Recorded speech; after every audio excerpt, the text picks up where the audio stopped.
Ici, il y a 4500 femmes qui subissent des violences. Ça veut dire qu'il y en a quand même beaucoup. Alexandra Lamy, réalisatrice du film Touché, sorti en 2021 sur nos écrans, aborde les thèmes de la violence domestique et de la reconstruction personnelle. Elle poursuit son engagement envers les femmes victimes de violences aux côtés de la caisse d'épargne CEPAC à l'approche de la date clé du 8 mars, la journée internationale des droits des femmes, et revient sur la situation alarmante. Mais au-delà du film, c'est de se rendre compte qu'on on parle beaucoup des violences et que là, le rapport qui va arriver est pire qu'avant. Alors, les bonnes nouvelles, c'est qu'on a des associations qui travaillent beaucoup.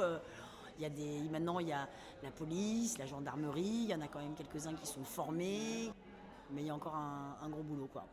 Alors, la Caisse d'épargne CEPAC, c'est une institution qui a plus de 200 ans ici sur le territoire. Et on s'est toujours occupé de la question des femmes.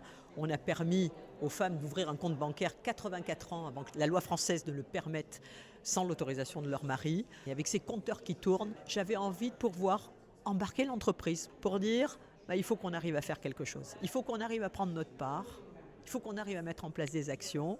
Certaines vont nous concerner, nous, établissements financiers, parce que souvent ces femmes sont violentées aussi d'un point de vue financier.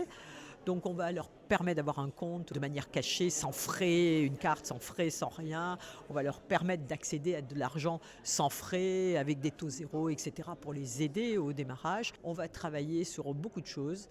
Et donc on aura 10 actions qui vont être relayées d'ici la fin de l'année, internes ou externes.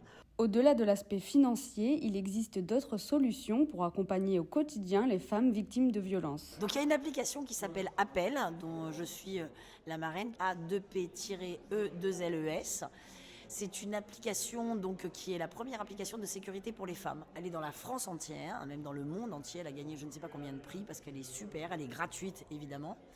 Vous prenez 3 personnes de confiance qui vous acceptent bien sûr, et vous avez 6 moyens de déclencher une alerte. Quand cette alerte se met en route, les 3 personnes entendent en direct ce qui se passe, ça vous géolocalise et ça enregistre. Donc ça vous permet aussi de garder des preuves. Et en plus de cette application, vous avez un chat 24 heures sur 24, vous avez toutes les associations ou les personnes qui peuvent vous aider, qui sont autour de vous, les numéros d'urgence. Donc c'est une application que j'engage à toutes les jeunes filles de pouvoir mettre. Et il y a un autre truc aussi qui est important, c'est ce qu'on appelle un violentomètre. Parce que le plus difficile, c'est de réaliser qu'on est victime. Ça vous pose des petites questions, ça passe du vert jusqu'au rouge. Et puis parfois, quand vous répondez à ces questions, vous vous rendez compte que vous faites partie de personnes susceptibles d'être victimes.